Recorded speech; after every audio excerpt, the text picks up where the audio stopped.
75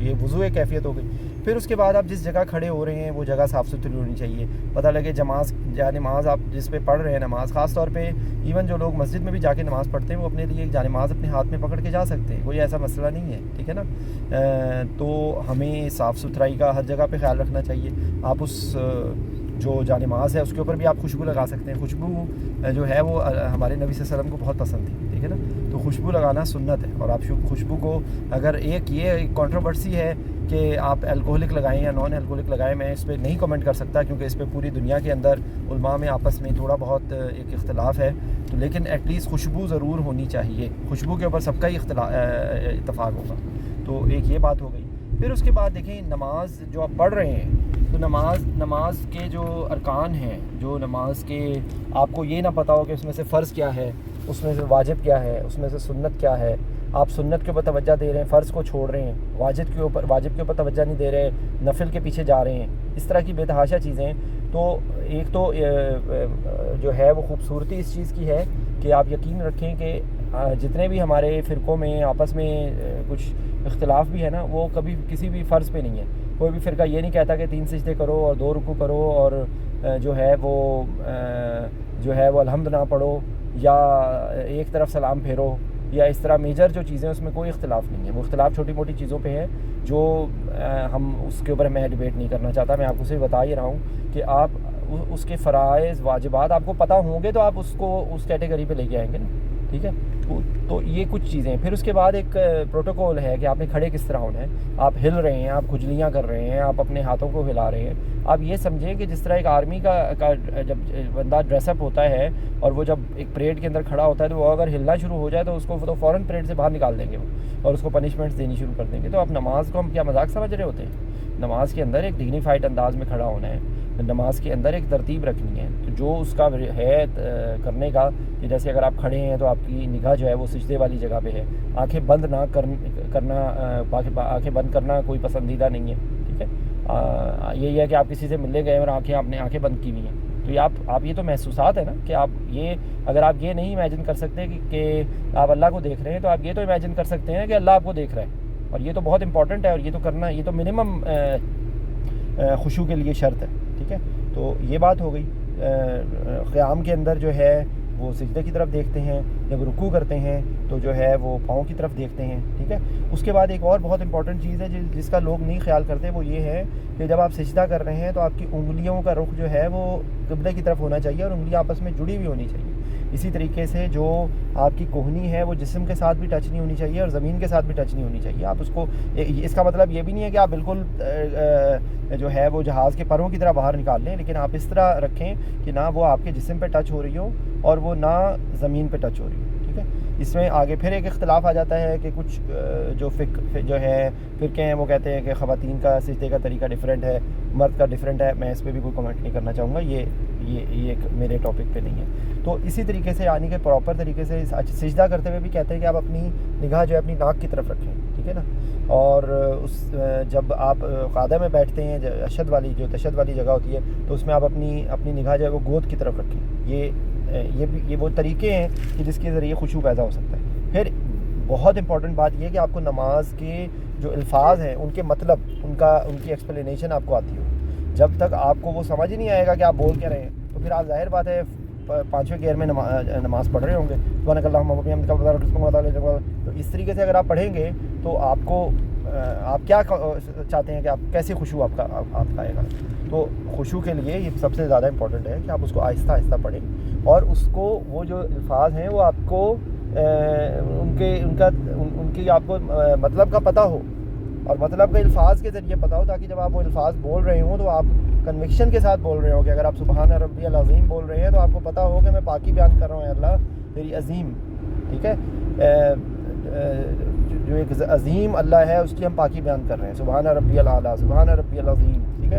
اسی طرح سبحانک اللہم و بحمدک و تبارک اسمک و تعالی جدک و لا الہ غیرک. پھر اس کے بعد کچھ اور دعائیں بھی ہیں. اللہم باعث بینی بین خطایا، وہ ایک بہت ہی پیاری دعا ہے جس کا اتنا خوبصورت ترجمہ ہے کہ آپ لیکن پھر وہی والی بات ہے وہ سنت ہے. اگر آپ پڑھیں تو وہ زیادہ بہتر ہے، نہیں پڑھتے تو بھی نماز آپ کی ہو جائے گی. تو اسی طریقے سے مطلب کوشش یہ کرنی چاہیے کہ نماز کے جو ارکان ہیں ان کے اوپر ہم توجہ دیں، ٹھیک ہے. میں انشاءاللہ بھی ایک ڈاکومنٹ شیئر کروں گا جس میں نماز کو بہت خوبصورت انداز میں اس کے مطلب کو اور اس کو ایکسپلین کیا گیا ہوا ہے کلرڈ انداز میں. وہ میں نے آپ کو بہت ساری سیریز بھی ملیں گی جس کے اندر. تو نماز کا مطلب کو جاننا خشوع کے لیے بہت ضروری ہے, ٹھیک ہے. اس کے بعد جو ہے اگر آپ مثال کے طور پہ آپ کو قرآن پاک کا کچھ حصہ آتا ہے اور آپ بدل کے آپ صورتیں پڑھ رہے ہیں, تو یہ بھی ایک طریقہ ہے کہ جس کے ذریعے آپ خشوع اپنے اندر پیدا کر سکتے ہیں نماز میں. کیونکہ اگر آپ ایک ہی صورتیں آپ بار بار پڑھے جا رہے ہیں, جو کہ انکلوڈنگ می ہم سب جلدی میں یہی کر رہے ہوتے ہیں, لیکن کوشش یہ کریں کہ جتنی صورتیں آپ کو آتی ہیں آپ ان کو بدل کے پڑھیں, آپ ان کو ورائٹی سے پڑھیں. ہاں, جس کو جو یہ بہتر سے بہتر جائیں گے, جو حفاظ ہیں ان کو دیکھیں پورا قرآن پاک ان کو آتا ہے, تو ان کو کوشش کرنی چاہیے کہ وہ ان صورتوں کو پڑھیں جو مسنون ہیں. اور بہت ساری جو صورتیں ہیں وہ اسپیسیفک نمازوں کے لیے یا اسپیسیفک ٹائمنگز کے لیے مسنون ہیں, جس میں سے سب سے آسان آپ کو میں بتاؤں گا, باقی آپ لوگ دیکھ سکتے ہیں کہ قل یا ایھا الکافرون اور قل ھو اللہ. یہ ایٹ لیسٹ 2 سے 3 جو نمازیں ہم پڑھتے ہیں, ان میں سے ایک نفل بھی ہے اور اس کے اندر 2 سنتیں ہیں, یعنی کہ جو فجر کی سنتیں ہوتی ہیں اور جو مغرب کی سنتیں ہوتی ہیں, اس کے اندر یہ مسنون ہے کہ پہلی رکعت میں آپ قل یا ایھا الکافرون پڑھیں اور دوسری رکعت میں آپ قل ھو اللہ پڑھیں, ٹھیک ہے. اسی طریقے سے مغرب کی سنتوں میں, اور اسی طریقے سے ایک نماز جو کہ ہم بار ہمیں پڑھنی چاہیے, بلکہ یہ بھی ایک ہماری ہیبٹ ہونی چاہیے, اس کو کہتے ہیں تحت الوضو اور تحیۃ الوضو اور تحیۃ المسجد. تو وہ بیسیکلی تحیہ جو ہوتا ہے وہ ایسے ہی ہوتا ہے جیسے ہمارے اپنے ملک میں, ہم سوسائٹی میں ہم بولتے ہیں نا حیا, یا سعودی عرب میں بولتے ہیں حیا کلّہ, اور ہم پاکستان کے اندر لوگ بولتے ہیں جیتے رہو. تو بیسیکلی حیا کا لفظ جو ہے وہ حیات سے ہے, اور وہ بیسیکلی وہی اس کا مطلب آتا ہے کہ جو اس میں آتا ہے. تو تحیات کے اندر بھی یہی لفظ آتا ہے, ٹھیک ہے. تو بیسیکلی آپ جو ہے وہ اپنے اندر ان الفاظ کو ان کو اندر پیدا کریں. اور آپ یہ دیکھیں کہ وہ کیمرہ لگا ہوتا ہے نا کسی جگہ پہ, ایون ڈرائیونگ کیمراز لگے ہوئے ہوتے ہیں, تو خبردار کیمرے کی آنکھ آپ کو دیکھ رہی ہے کہ خبردار this road is being monitored by the radar. تو آپ یہ یاد رکھیں اللہ آپ کو دیکھ رہا ہے. جب آپ کے اندر یہ چیز پیدا ہوگی, پھر آپ اللہ سے جو مانگ رہے ہیں نا, جب اہدنا الصراط المستقیم, ہی آپ کی آنکھوں میں آنسو آنے چاہیے کہ جب ہم اہدنا الصراط المستقیم ہم اللہ سے سیدھا رستہ مانگیں گے تو اللہ ہمیں سیدھا رستہ دے گا نا. اگر ہم اہدنا الصراط المستقیم پڑھتے ہوئے ہمیں پتہ ہی نہیں ہے کہ ہم کیا پڑھ رہے ہیں, اسی طریقے سے تحیات پڑھتے ہوئے یا اللہم صلی علی محمد پڑھتے ہوئے, اسی طریقے سے مطلب بتانے کا مقصد یہ ہے کہ یہ وہ طریقے ہیں جن کے ذریعے آپ اپنے آپ کے اندر خشوع پیدا کر سکتے ہیں. ایک اور چیز اس کے اندر اور بھی میں شامل کروں گا کہ اکثر لوگ ایک وضو کر کے اور وہ 3 نمازیں پڑھ رہے ہوتے ہیں. تو بے شک آپ ماشاءاللہ سے بہت چیمپئن ہیں اور آپ کا وضو برقرار ہے, تو بھی آپ کو بہتر ہے, یہ خوبصورتی ہے کہ آپ ہر نماز کے لیے فریش وضو کریں, ٹھیک ہے. اور اپنے اندر ایک عبادت کے اندر خشوع پیدا کرنے کا ایک اور یہ بھی طریقہ ہے, اور یہ بہت ہی بڑی سعادت کی بات ہے کہ کوشش کریں کہ ہر وقت بندہ وضو میں رہے.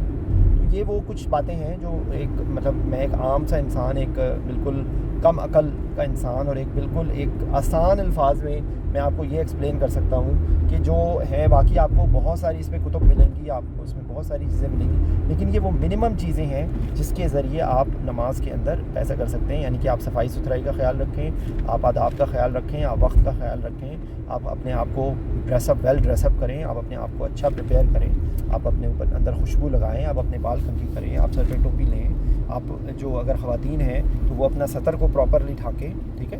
وہ ایسے لباس نہ پہنے کہ جو چست ہو, مرد کے لیے بھی ناپسندیدہ ہے, لیکن عورت کے لیے تو بالکل بھی نہیں ہے اس کی اجازت کہ ایسا لباس کہ جس میں وہ بالکل چست نظر آ رہی ہے اور وہ نمازیں پڑھ رہے ہوتے ہیں, لوگ پتہ ہی نہیں ہوتا کہ وہ کیا کر رہے ہیں. پھر اس کے بعد جو ہے آپ دیکھیں گے کہ اثر اس کا بہت ڈفرینٹ پیدا ہوگا. السلام علیکم ورحمۃ اللہ وبرکاتہ.